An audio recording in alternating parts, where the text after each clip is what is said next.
بسم اللہ الرحمن الرحیم۔ رسول اللہ صلی اللہ علیہ وآلہ وسلم نے ارشاد فرمایا، جو آدمی اس حال میں مرا کہ وہ اللہ تعالیٰ اور آخرت کے دن پر ایمان رکھتا ہو تو اسے کہا جائے گا تو جنت کے 8 دروازوں میں جس دروازے سے چاہتا ہے داخل ہو جا۔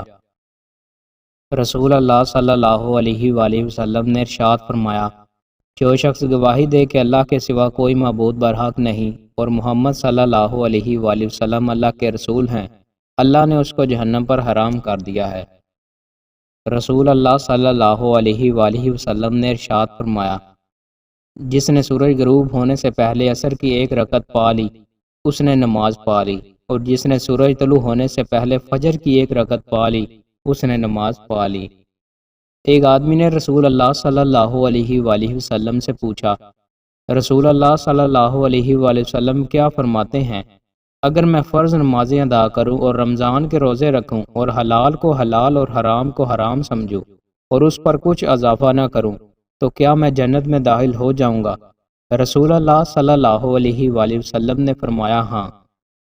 رسول اللہ صلی اللہ علیہ وآلہ وسلم نے ارشاد فرمایا، میرے پاس جبریل علیہ السلام آئے اور کہنے لگے، اے محمد صلی اللہ علیہ وآلہ وسلم، جب تک چاہو زندہ رہو، بالآخر آپ نے مرنا ہے، جسے چاہیں پسند کر لیں، بالآخر اس سے جدا ہونا ہے، جو چاہو عمل کرو کیونکہ تمہیں اس کا بدلہ دیا جانا ہے۔ جان لیجئے کہ مومن کا شرف اس کا رات کا قیام ہے اور اس کی عزت لوگوں سے مستغنی ہونے میں ہے۔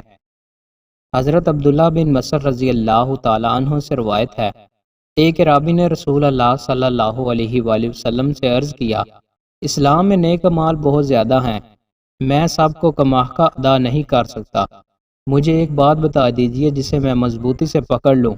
آپ نے فرمایا، تیری زبان ہمیشہ اللہ کے ذکر سے تر رہے۔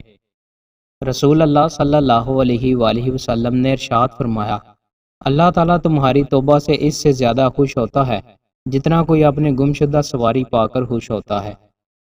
رسول اللہ صلی اللہ علیہ وآلہ وسلم نے ارشاد فرمایا، روز قیامت میری شفاعت کی خوش بختی سب سے زیادہ اس آدمی کو نصیب ہوگی جو دل کی گہرائی اور خلوص سے لا الہ الا اللہ پڑھتا ہے۔ دوستو، مزید اچھی ویڈیوز کے لیے ہمارے چینل کو سبسکرائب لازمی کریں۔ بہت شکریہ۔